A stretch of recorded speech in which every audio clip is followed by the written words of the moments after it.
¿Quién piensa que las clases en línea es lo máximo? ¿Kyle? ¿Crees que viendo videos por YouTube vas a aprender algo, maldito gordo? ¿Quién admira a los profesores solo por leer sus patéticas y aburridas diapositivas en vez de dar una clase de verdad? ¿Kyle? ¡Cállate, gordo culón! Mejor entrar a ver las inescrutables clases de Daniel Doctor. Suscríbete, da like, activa la campanita y comparte. ¡Da! Sí, tengo que aceptar que tienes razón, maldito Carman. Ese profesor sí que sabe enseñar medicina. Las inescrutables clases de Daniel Doctor te van a gustar. No olvides suscribirte. Ya dije eso. Ahora yo soy el favorito del Dr. Danny. Chicos, las lágrimas de Kyle son mi inspiración para tener notas más altas y que mi mami me compre videojuegos. ¡Oh, Dios mío!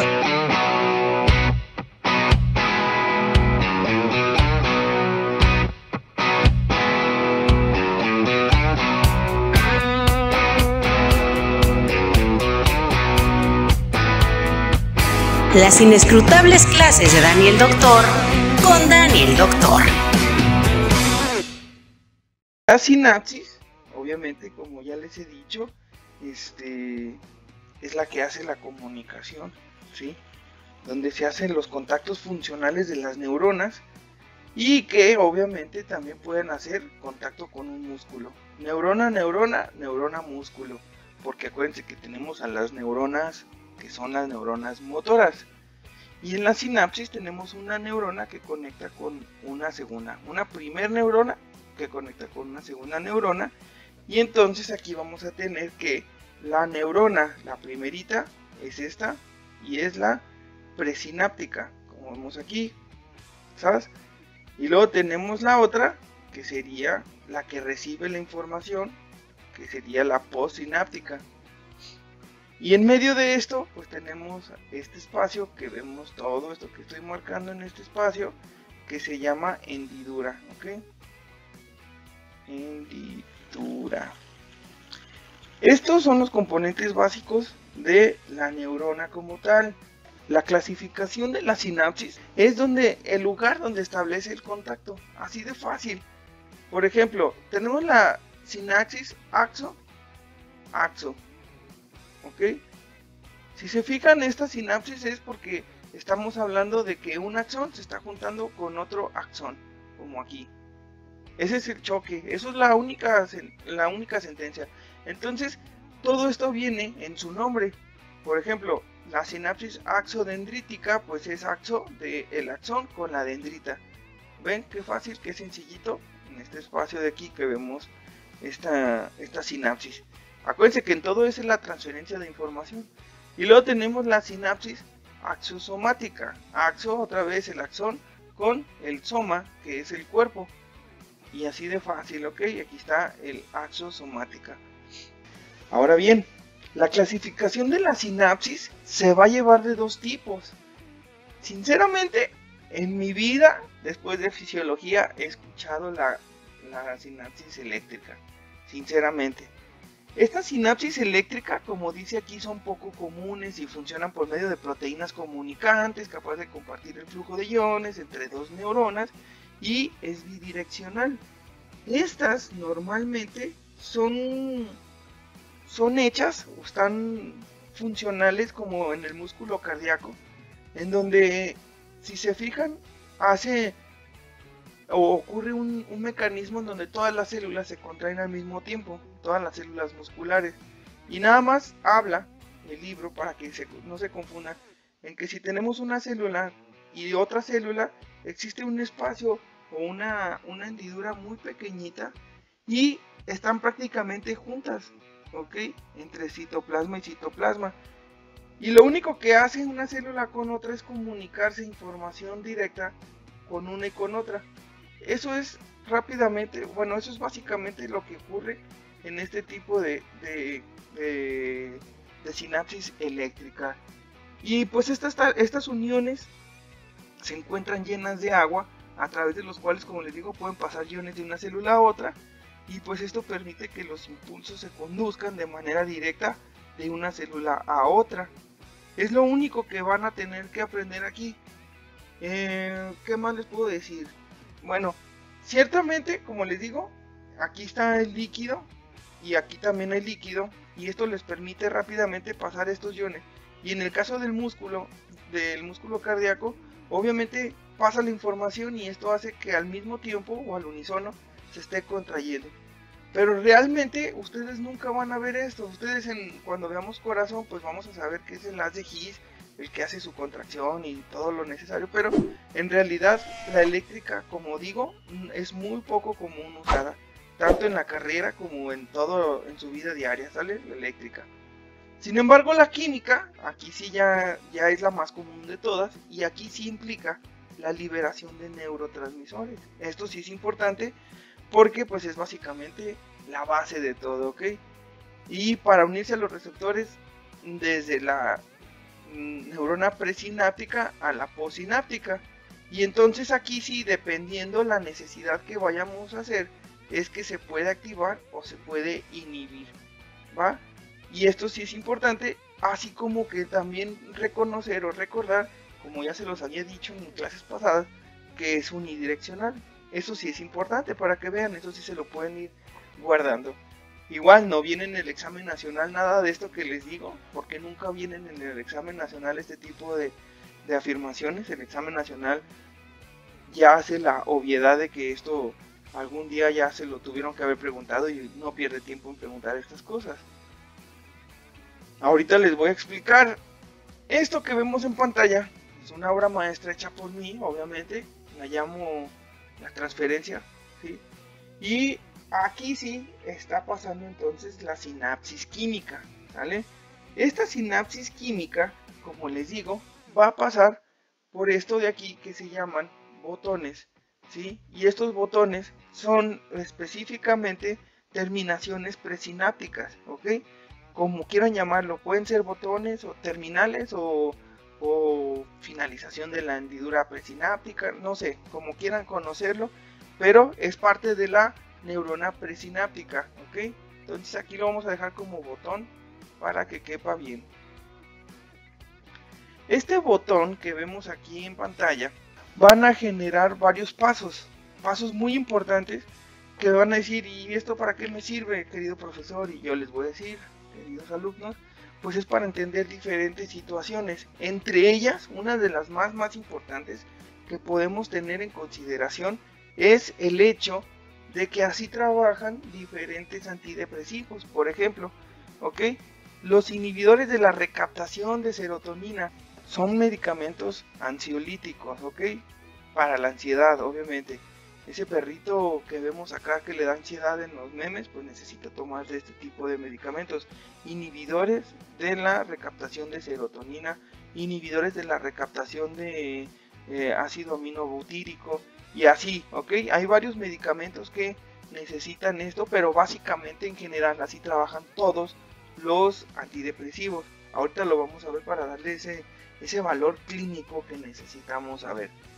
Como bien sabemos, y como ya les expliqué, viene entonces el potencial de membrana desde la neurona, como por ejemplo aquí, si yo tengo aquí el esquema de la neurona, acuérdense que viaja por el axón, lo que viene siendo ¿cómo se llama? El potencial de membrana, y obviamente tiene que llegar al finalizar el axón, ¿cierto? Entonces, como estamos aquí enfocados directamente en la finalización del axón, entonces vamos a ver que el potencial de acción viene desde arriba, desde el cuerpo, viene cayendo por aquí, por todo esto, ¿cierto? Y en el potencial de acción lo que se busca es que, acuérdense, se haga más positivo aquí, como ya lo hemos estado viendo, y que se haga más negativo acá. En ese momento, porque de manera normal, acuérdense que son al revés, y todo esto está haciendo que salga el potasio y que se meta el sodio, y eso va a ser algo muy importante que vamos a ver más adelantito. Pero ahorita nada más enfóquense en que está el potencial de acción cayendo por la membrana de esta parte terminal del axón. Y entonces esto va a generar ciertas funciones, ¿ok? Primero que nada, todo esto que les estoy diciendo, esta despolarización hace que aquí estén los canales de calcio, ¿ok? Los canales de calcio se van a abrir justo cuando pasa el potencial de acción para llegar directamente a este punto de aquí, que sería al interior, ¿ok? Y una vez que llegan al interior, estos moléculas de calcio van a generar que la molécula de calcio que les estoy dibujando aquí se una con alguien y haga un complejo que es así se conoce como proteína detectora. Esta proteína detectora hace un complejo. Los complejos siempre los van a ver en farmacología como un complejo es una ligadura que hay entre una cosa, en este caso el calcio, más una proteína que es la proteína famosa que les digo, proteína detectora. Y luego ya cuando pasa esto se hace este anclaje, y por eso les digo que en primer paso los potenciales de acción alcanzan las terminales axónicas. Ya que tenemos eso, alcanzan entonces los canales de calcio sensibles a voltaje se van a abrir, y luego, como les digo, el calcio se une a proteína detectora en el citoplasma, y por último el complejo de calcio proteína estimula la fusión y exocitosis del transmisor. ¿Y qué quiere decir esto? Que va a ocurrir una cascada de pasos en este punto donde está la proteína efectora, que se van a unir principalmente con alguien que es, bueno, aquí no lo puse para que sea más explícito, pero hay unas proteínas que están así como si fueran el muelle de un barco, en donde lo van a detener y se van a encargar de detenerlas, ¿ok? Anclarlas. Conforme van viendo aquí, estas son unas vacuolas, y estas vacuolas tienen adentro a este neurotransmisor que está libre. Tiene su que ver por qué las dejé libres este neurotransmisor, porque ahorita vamos a ver esto. Pero primero que nada, siempre los neurotransmisores están así como lo vemos aquí en pantalla, como en este tipo de cápsula, ¿sí? Y bueno, esta misma vacuola o bolsita en donde están los neurotransmisores hace que con esto que les estoy diciendo de la proteína detectora y el calcio generen que las vacuolas que ya están preparadas, como lo vemos aquí, viajen directamente a este apartado. Y estas pequeñas moléculas, que son moléculas de anclaje de un complejo, que no nos vamos a meter mucho en esto, pero que se llama SNARE, ¿ok? Este complejo, que es básicamente este complejo que les estoy diciendo de anclaje, agarran a la vacuola, la sostienen y la fusionan. Por eso les estoy poniendo esta vacuola cómo se está fusionando aquí con toda la membrana, como lo podemos ver a continuación, y entonces genera por ende esta exocitosis que se va a marcar. Los que descubrieron estas moléculas, precisamente estas moléculas, en el 2013 ganaron el premio Nobel. Entonces, si se fijan, esto que les estoy diciendo es información de primera mano, es nueva prácticamente. Y esta nueva que yo estaba en el servicio social, entonces sí es nueva, ¿sale? Aunque sean ya 8 o 9 años, pero pues está prácticamente recién descubierta. Y entonces, como les digo, hace que se caigan estos neurotransmisores. Y los neurotransmisores lo que van a hacer es ir a acoplarse entonces a la hendidura postsináptica, ¿ok? Perdón, a la neurona postsináptica o al apartado postsináptico, que es esto de aquí, estos receptores. En mis tiempos, y no sé si les pasó a ustedes, yo tenía la idea de que estos receptores, estos neurotransmisores, lo que hacía era viajar de una célula a otra, y que aquí viajaban mis ideas, por ejemplo. Y entonces viajaba y luego ya pasaban acá adentro y continuaban su camino hasta acá para continuar en su traslado de información. Yo así pensaba que funcionaba esto. A lo mejor ustedes sí agarraron la onda, yo no. Como les digo, yo nunca fui un alumno muy brillante que digamos, pero lo que sí quiero decir es que en realidad así no sucede. Lo que se hace es que cuando llega el neurotransmisor, aquí como estamos viendo, como el acetilcolina o cualquier otro que estemos hablando, dopamina, llega y se une, pero con la certeza y la finalidad de que van a abrir precisamente unos canales de calcio, perdón, unos canales iónicos, que es lo que vamos a ver a continuación, para poder entonces generar un potencial de membrana. O sea, estas que vemos aquí como neurotransmisores son básicamente las llaves que nos van a permitir abrir a estos canalitos. Si se abren estos canalitos, entonces continúa que se meta el sodio y el calcio a para continuar con su potencial de membrana. Ok, que acuérdense que era negativo acá es positivo, y al entrar estos canales, pues obviamente se empiezan a invertir las polaridades, volvemos otra vez a la normalidad del potencial de membrana que hemos venido manejando continuamente, y entonces sigue el potencial de membrana hacia abajo, sale hacia la siguiente neurona. Y esto, como les digo, solamente funciona para generar este tipo de situaciones que ya les he venido diciendo.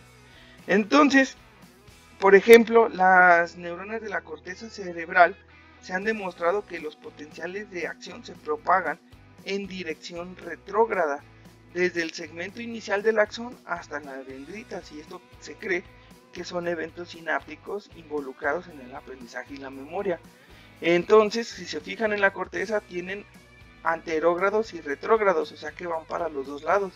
Por eso las ideas se asocian a este tipo de funcionamiento, pero eso es adelantarnos un poquito a lo que iba a decir aparte de todo esto. Entonces, bien, ¿cómo funciona? Ahora sí, si le damos el ámbito clínico, ¿cómo funciona todo esto que les estoy diciendo en el paciente cuando quiere usar antidepresivos? Como les digo, inhibidores de la recaptación de serotonina, ¿cierto? Y la explicación lógica de por qué demonios está libre este neurotransmisor o estas vacuolas que ven aquí. No, perdón, no vacuolas, estos neurotransmisores azules, ¿por qué están libres? Bueno, porque existe un sistema en donde va a haber prácticamente, déjenme borrar este apartado nada más para que entiendan eso, cómo funcionan estos neurotransmisores. Es meterme mucho farmacología a lo mejor, pero es para que se den una idea. Si se fijan, entonces ya llegó, hicieron los pasos, estos pasos que ya vimos, potencial, canales, se unen, bla bla bla, y sale el neurotransmisor. El neurotransmisor, como les digo, es la serotonina en este caso, serotonina. Pero esta serotonina va a llegar y se va a unir precisamente a este de aquí, ¿sí? De manera habitual. Durante un tiempo, duran aquí unidos a su receptor, un tiempo habitual, al que normalmente ustedes sin depresión y yo estamos acostumbrados. Después de que ya generó el potencial de acción, una vez que ya pasó el potencial de acción y la membrana se encuentra en reposo y todo, entonces estos precisamente se van a despegar, se despegan de su receptor y entonces viajan hacia un túnel específico, ¿sí? Un túnel específico que solamente acepta a los neurotransmisores, que son exactamente los recaptadores, ¿ok? Y entonces aquí va a viajar esta pequeña serotonina, y entonces aquí ya se vuelve a acomodar, se vuelve a quedar dentro de la célula. Después ya se vuelve a formar la vacuola y se encierran en estas vacuolas, y es el motivo por el cual funciona de manera normal para ustedes y para mí, por ejemplo, la recaptación de serotonina, ¿ok? Así funciona, es un ciclo. Vuelve a caer aquí, se vuelve a formar la vacuola, se fusiona otra vez, vuelve a caer esto y se vuelve a unir a su receptor. Pasa el tiempo necesario, se despega de su receptor y otra vez vuelve a viajar y se vuelve a reabsorber la serotonina aquí a los botones presinápticos. Y así está continuamente. En una persona con depresión, estos botones de aquí duran un poquito más, o duran muy poquito más bien, ¿sí? No, más bien duran muy poquito. Esta unión de ligando receptor van a durar muy poquito en estos receptores. Y entonces apenas llegó este receptor, como les estoy diciendo, este ligando a su receptor, apenas está llegando aquí, cuando todavía no se acaba ni siquiera el potencial de membrana y se despegó. Y ahí va otra vez a a reabsorberse, como ya se los he venido diciendo. Y entonces aquí es donde entran los inhibidores de la recaptación de serotonina, porque los inhibidores de la recaptación de serotonina cierran esta recaptación, la cierran estos pasos y ya no se absorbe la serotonina. Entonces la serotonina se va a acumular aquí, se empieza a acumular y no le queda de otra más que verse forzada a acumularse en este espacio. Al acumularse en este espacio, pues ya no le queda de otra más que quedarse el tiempo necesario en su receptor para que se genere otra vez el potencial de membrana adecuado. Y entonces por eso a las personas que tienen ansiedad o depresión, pues se les baja porque ya vuelve a la normalidad el potencial de membrana. Muchos de ustedes tienen papás y mamás o tíos que toman este tipo de medicamentos, pero muy pocos saben cómo funciona. En el caso de ustedes ya es hora de que alguien les diga cómo funciona.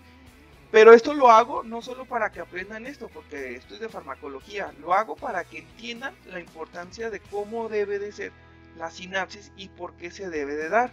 Bueno, pues como vemos aquí tenemos al axón presináptico, que vamos a ver a continuación, y luego esto ya nomás es como la situación esquemática que intenté ponerlo en la otra diapositiva, pero prefería que el dibujo estuviera grande, que cupiera bien para que nos fuéramos rápidamente, ¿no? Algo muy importante es este axón presináptico que empieza entonces a mandar la información hacia las dendritas, y algo muy importante es que hagan de cuenta que aquí está la serotonina y todo lo que ya les expliqué, un poquito visto de más alejado, ¿cierto? Y esto sí es importante porque aquí sí vamos a observar algo muy importante. Sí, ya parece que estoy vendiendo algo, ¿verdad? Muy importante, muy importante, muy importante. Bueno, algo que tengo que decirles es que los canales de iones regulados químicamente están abiertos, producen el cambio graduado, porque esto que les dije, este potencial que pasa de este axón a esta parte de acá, pues es un potencial de membrana que está ocurriendo de manera gradual, por eso se llama potencial graduado. Y entonces la abertura de canales específicos, en particular o en especial los que permiten la entrada de calcio y sodio, como ya les dije, producen una despolarización, pero esta despolarización en primera instancia es una despolarización graduada, ¿ok? Graduada porque va llevándosela tranquilito, como ya hemos visto la despolarización normal, ¿sale?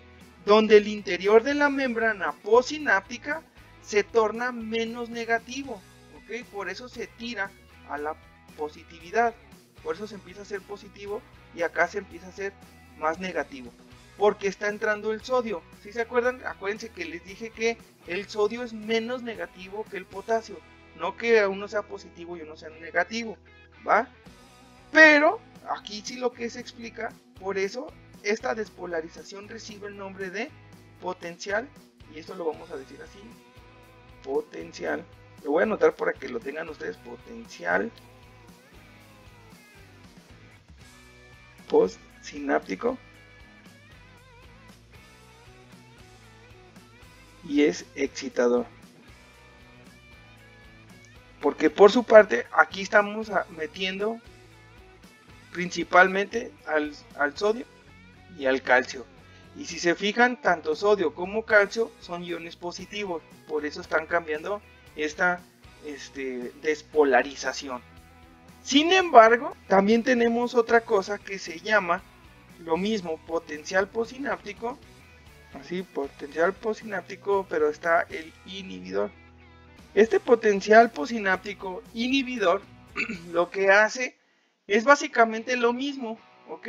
Pero en vez de que esté metiendo cosas positivas como estos iones de sodio y de calcio, está metiendo otra cosa que es el cloro, y el cloro es negativo. Entonces genera una negatividad, o sea, hace que se haga más negativo el interior en vez de que se haga más positivo. Es como un potencial invertido, vamos, lo empieza a hacer más negativo.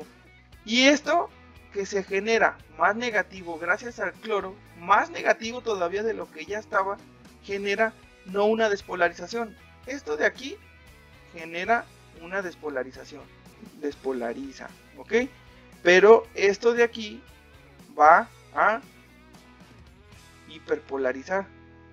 Son las únicas diferencias que van a encontrar entre el potencial postsináptico excitador y el potencial postsináptico inhibidor, ¿va? Esa es la explicación mera neta para que entiendan la diferencia entre uno y otro. Y esto nos sirve pues obviamente para saber qué tan lejano o qué tan lejos va a ir el potencial de membrana de esto que les estoy comentando. Porque por su parte el potencial postsináptico excitador, que es el normal, es el que nosotros utilizamos para transferir los iones, como ya se los he dicho. Y ahora sí, regresar a lo que nos quedamos de aquí, en donde estamos hablando que aquí están estos receptores y estos neurotransmisores, y en el potencial excitador, como les digo, pues es una cosa gradual. O sea, gradualmente va pasando el potencial, hasta que llega al cono del axón. Acuérdense que hasta aquí llega este potencial, y de repente ya se está acabando el potencial y llega precisamente al segmento inicial del axón, que ya les había dicho en otros videos prácticamente que aquí ya está lleno de otra vez de canales de calcio y de todos los necesarios para generar el potencial de membrana otra vez con más fuerza, que es en donde agarra precisamente en este segmento inicial del axón otra vez fuerza el potencial de membrana, y sigue el potencial de membrana por los nódulos de Ranvier haciendo la conducción saltatoria, y esto generó otra vez una velocidad más fuerte en su transmisión, pasando por las vainas de mielina hasta llegar entonces a la liberación otra vez del neurotransmisor, ¿va? Y entonces se genera otra vez esto, que acaba de ver otra neurona y continúa entonces esta función. Por eso el apartado de aquí, de donde llegamos al cuerpo o al soma de la célula, que es esta parte de aquí nada más de la pura neurona, es el centro integrador, porque es el que se encarga precisamente de saber qué tanto se va a polarizar o a despolarizar la membrana para poder generar este acontecimiento. Y la conducción del impulso pues ya se va a ver precedida precisamente por o a partir más bien desde aquí, desde el segmento inicial del axón, hasta continuar a la liberación del neurotransmisor, ¿va? ¿Qué diferencia hay con esto y el potencial postsináptico inhibidor? Pues que les estoy diciendo que el potencial postsináptico inhibidor genera básicamente una hiperpolarización, entonces está hiperpolarizando toda la membrana y obviamente va a mandar más lejos todavía el segmento de este conducto o esta conducción, ¿sale? Va a llegar con más fuerza por aquí para mandar este neurotransmisor, y eso hace precisamente que se inhiba y que no esté generando una liberación, una excitación de toda esta membrana, ¿va? Eso es lo único que debían de saber de esto. Y como transmisores tenemos los excitadores, precisamente, como les digo, los que trabajan así con acetilcolina, noradrenalina y glutamato, y los inhibidores que se van a encargar como dopamina, glicina, ácido aminobutírico y serotonina. Esas son las moléculas específicas. Prácticamente todas así funcionan, como les he dicho, con este ejemplo de las neuronas que les he venido mencionando poco a poquito, ¿vale? En sus libros ustedes ya lo pueden ver, entonces ya lo pueden leer o estudiar prácticamente cómo funcionan, por ejemplo, los receptores de acetilcolina, que esos en particular trabajan con receptores nicotínicos y que funcionan como canales iónicos, ¿vale? O sea, ustedes ya van a ver la diferencia entre uno y otro. Yo les voy a explicar solamente cómo funciona el canal iónico y cómo funciona el canal metabotrópico, ¿va? Y luego tenemos los receptores de acetilcolina muscarínicos, que pueden funcionar con las proteínas G, y las proteínas G van de la mano con específicamente con los receptores metabotrópicos, ¿sale? Eso es lo que quiero que ustedes entiendan. Nada más con que entiendan la diferencia entre uno y otro de manera generalizada, yo les voy a explicar cómo funciona cada uno, y su labor será buscarle cuál es cuál para asociarlo y saber cuál es el receptor que se necesita, o cuál es el mecanismo por el cual se va a conceder esta información, ¿sale? Pero tenemos esta, que aquí en este caso, fíjense qué facilísimo es aprender en primera conmigo, pero en segunda estos receptores que son los receptores de las proteínas G. Funcionan de manera normal, adecuada, y todos funcionan igual. Pero primero vamos a ver el receptor de los canales iónicos. Obviamente si estamos hablando de canales iónicos es porque van a pasar iones. ¿Cuáles iones? Pues pueden pasar el sodio, el potasio, el cloro, el magnesio, etcétera, etcétera, etcétera, que son los electrolitos principales, ¿va? Pero, ¿cómo funciona? Bueno, pues nada más se abre el canal iónico y ya. Muchas veces pueden llegar así, puede llegar el receptor, y entonces no necesariamente tiene que ponerse, sino que anclarse nada más aquí. Si se ancla aquí, entonces se abren estos canales, automáticamente, y al unirse nada más el receptor en su entradita, aquí, como una llave, hace que abran y finalmente se meten todos los demás, ¿ok? Eso es lo que puede hacer, o sea, se genera aquí que esté el sodio, por ejemplo, y el sodio se une aquí, y todas las demás moléculas de sodio empiezan a pasar, gracias a que se ancló una primera, o el potasio, o el cloro, o el magnesio, o así. Entonces, rápidamente, para que lo entiendan, el canal iónico nada más funciona para esto, precisamente, para que se abran o se cierren los iones, los canales específicamente que van a trasladar iones, ¿va? No creo que tengan ninguna otra lógica, ninguna otra duda, pero sí quiero que entiendan también que el canal iónico es específico, o sea, si hay canal de sodio, es específico para el puro sodio, si hay para el potasio, para el puro potasio, para el cloro, para el puro cloro, ¿sale? O sea, uno de estos no pasa de todo. Ahora vamos a ver los receptores metabotrópicos. ¿Por qué se llaman receptores metabotrópicos? Porque son un poquito más complejos, pero no tan difíciles de entender. En este caso, vamos a empezar, por ejemplo, con el ejemplo, valga la redundancia, de la noradrenalina. ¿Sabes? Aquí se las voy a dejar. Noradrenalina.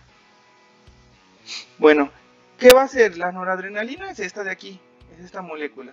La noradrenalina va a viajar a su receptor específico de noradrenalina que la está esperando y se une, así como lo vimos en esta pequeña imagen, ¿ok? Se une ¿a quién? A este complejo que es el receptor, ¿va? Y genera un dueto que es el receptor ligando, que es este ligando que se une con su receptor, nada más. Hacen este complejo o este dueto. Y entonces, aquí como se fijan, están unidas o están adheridas estas que son un complejo conocido como ya la proteína G, que tiene tres partes, que es la parte alfa, la parte beta y la parte gamma, ¿va? Siempre van a estar así, siempre están unidos así, pero cuando llega este receptor a su ligando, se une, manda una señal directamente hasta llegar a esta proteína G. Todo este complejo de aquí es la proteína G, ¿va? Y esta proteína G lo que genera entonces es de que el complejo o la parte alfa, ¿sí?, viaje y se traslade entonces a otra parte que se llama a una enzima, que es esta rosita que vemos aquí, conocida como adenilato ciclasa. Siempre, sin importar que esto es un ejemplo de noradrenalina, pero así funcionan varios neurotransmisores. Entonces, adenilato ciclasa se activa la adenilato ciclasa, y como es una enzima, acuérdense que está catalizando una función, ¿ok? En este caso está funcionando para que el ATP pierda un fosfato gracias a esta enzima, ¿ok? Y entonces se convierta en AMP cíclico, ¿ok? gracias a que ya se activó, gracias a esta moneda que utilizamos de ATP, se forma el AMP cíclico. ¿Y qué es esto? El AMP cíclico lo que va a hacer es que aquí va a haber una proteína conocida como proteína sinasa, y esta proteína sinasa es otra bolita, ¿sí?, que está dormida. Esta sí se encuentra así como dormida completamente. Pero al ocurrir todo esto que les estoy diciendo, todo este camino que hemos llevado hasta la adenilato ciclasa, la adenilato ciclasa gasta una moneda de ATP, como les digo, y entonces genera AMP cíclico. Y el AMP cíclico va a ir y despierta a esta proteína sinasa que se encuentra dormida. Y entonces la proteína sinasa, la proteína sinasa lo que va a hacer es despertarse. Y entonces aquí ya se encuentra activada. Al encontrarse activada esta proteína sinasa, rápidamente tiene para irse a dos lugares muy importantes. ¿Cuál es este? Bueno, el primero es que se va a ir básicamente otra vez al canal de iones, que esto no tiene nada que ver con los canales iónicos que ya vimos, y entonces aquí ya se va al canal, por ejemplo, de sodio, ¿no? Y le abre la compuerta al sodio para que estas puertas se abran y finalmente el sodio pueda ingresar a la célula. Fíjense todo el cagadero que se tuvo que hacer para saber que el AMP cíclico activó a la proteína sinasa que abre los canales de iones, ¿sí? Todo esto funciona así. El otro mecanismo por el cual se va la proteína sinasa es que se va directamente hacia el núcleo, y en el núcleo puede ir a fosforilar proteínas, ¿sale? Si se va a fosforilar proteínas es que ya se va a ir a meter básicamente con el ADN para decirle al ADN, ¿sabes qué? Ya no necesito ahorita que hagas más cosas de algo. Por ejemplo, ya no produzcas ¿qué te digo? Ya no produzcas canales de calcio o ya no produzcas canales de sodio, ahorita estamos bien, ¿sale? Así quédate. Y entonces el núcleo va a decir, bueno, ya está, pues no hago más, ahí me quedo. Estos se llaman receptores metabotrópicos porque, si se fijan, es la palabra bonita que usan los doctores. Si no, sería una bolita activa otra bolita, que activa otra bolita, que activa otra bolita, que activa otra bolita, que activa otra bolita, para que se abra el canal de calcio, ¿sí? Y entonces es como ustedes, que desafortunadamente este ejemplo lo digo allá en el CUCS y no aquí, que es cuando yo les digo a ustedes, oye, ve con la secretaria y pídeles un cañón. Y entonces tú, fulanito, por ejemplo, no sé, tú, Adriana, ve y tráeme el cable del cañón. Y entonces Adriana va caminando y en el baño se encuentra a Liliana y ya. Oye, ¿sabes qué? Que me dijo el profe que te dijera que fueras por el cable del cañón. Y ya, Liliana termina yendo por el cable del cañón y ya se lo trae y ya me lo trae a mí, que yo soy el núcleo. ¿Sí queda claro? Esto que les estoy diciendo es conocido como segundos mensajeros, ¿sí? O sea, no llega el mensaje directo, sino que necesita de un primer mensajero y un segundo mensajero para que se ocasione todo este desmadre que vemos aquí en pantalla, que es toda esta cascada de las proteínas G. ¿Qué hubo? ¿Verdad que está fácil entenderlo así? Y por eso les digo que esta manera es la lógica de cómo se hace este tipo de sinapsis, por así decirlo, utilizando estos receptores. Sí, ya con esto terminamos entonces la clase del día de hoy y pues ya les queda bien lógica la explicación, pienso yo. ¿Quién piensa que las clases en línea es lo máximo? ¿Kyle? Sí, tengo que aceptar que tienes razón, maldito Cartman. Ese profesor sí que sabe enseñar medicina. Las inescrutables clases de Dani el Doctor. Suscríbete, da like, activa la campanita y comparte.